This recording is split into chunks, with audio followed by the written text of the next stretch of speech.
Hi guys, today share ko sa inyo yung bago kong purchase. Yes, binili ko na pabango and bago nilang labas to na perfume from their mixology na line where they combine or mix different kinds of perfumes. And I know baka possible hindi ninyo makita yung box pero this is the combination or mixture of Coco Mademoiselle, Gabrielle Chanel, and Gabrielle na Eau Fraiche or yung Chanel Chance na Eau Fraiche. Binili ko rin, which I reviewed a long time ago. Matagal ko na kasing gusto tong bilhin. Pinag-ipunan ko pa siya. This is the Mixology Majestic Rose Mixture number 4. Hindi ko nabubuksan guys kasi na-review ko na to before. Hanapin nyo na lang yung video. And this is the mixture of Stellar Times. I think that's from Louis Vuitton. Correct me if I'm wrong. And from Delina Exclusive.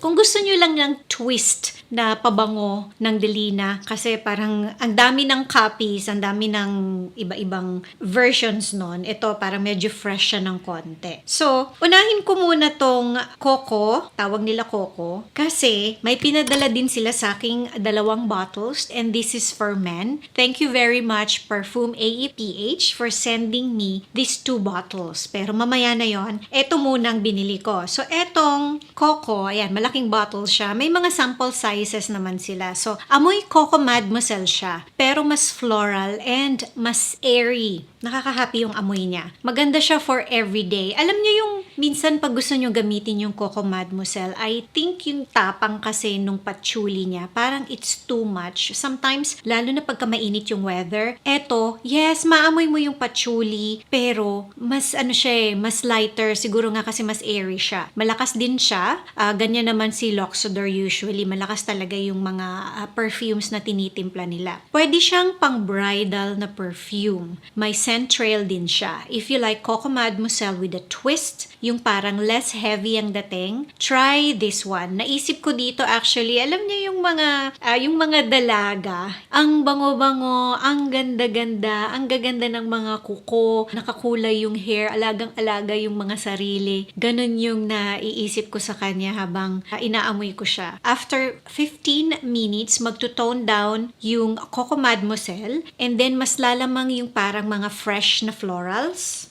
Ito yung paper nung tinetest ko siya. Yan. Naamoy ko na sa kanya yung Gabrielle. After 15 minutes, lumalamang na siya. Yung fresh florals ni Gabrielle. Mas magiging lighter and cleaner pa siya pagka tumagal siya sa skin. I mean, hindi siya hihina ha. Pero parang mas magiging airy pa siya if that makes sense. And ang linis-linis. Ang linis nung dating niya. So, dito naman tayo sa Pineapple Blizzard. Eto siya guys. Ang kaamoy niya is Hasivat. I hope na pronounce ko ng maayos. So, eto yung paper na pinagsprayhan ko to test the perfume. Pangalawang beses ko nang natitest and naaamoy to guys. This is woody, smoky, and fruity because of the pineapple na note. Maganda to sa mga young executives. Kung gusto ninyo ng alternative sa Creed Aventus, yung walang nanununtok sa ilong na freshness, kasi merong ganun si Creed Aventus.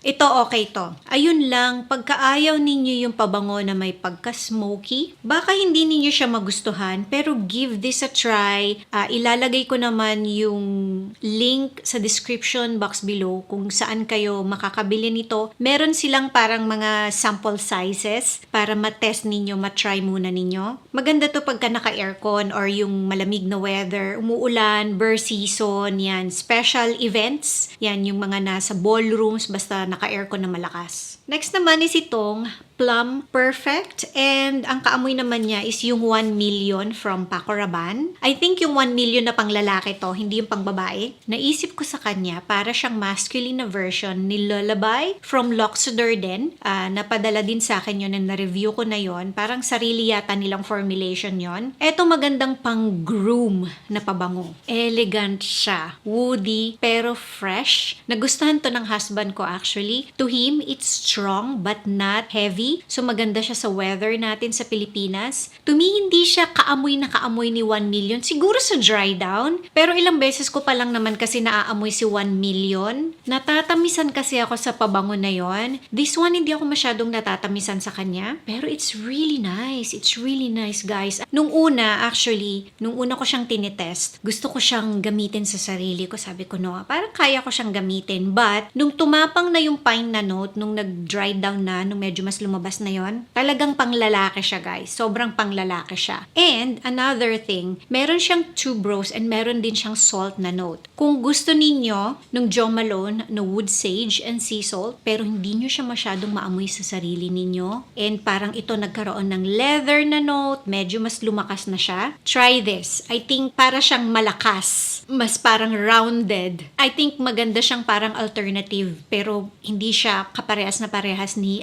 ni wood sage and sea salt. Mas para siyang malakas, as in malakas, amoy na amoy ka na alternative ng Jo Malone na wood sage and sea salt. So, ayan na guys, yung review ko lang nitong Coco na binili ko, pero syempre, shinare ko na rin sa inyo yung dalawang pabango na pinadala nila sa akin. Again, thank you very much, Parfum AEPH, for sending me these two perfumes. Uulitin ko, ilalagay ko sa description box below kung saan kayo makakabili nitong mga pabango na to. And pag-comment nga kayo below kung try na kayo ng pabango sa kanila and ano yung favorite ninyo. Thank you for watching and see you again on my next video. Bye!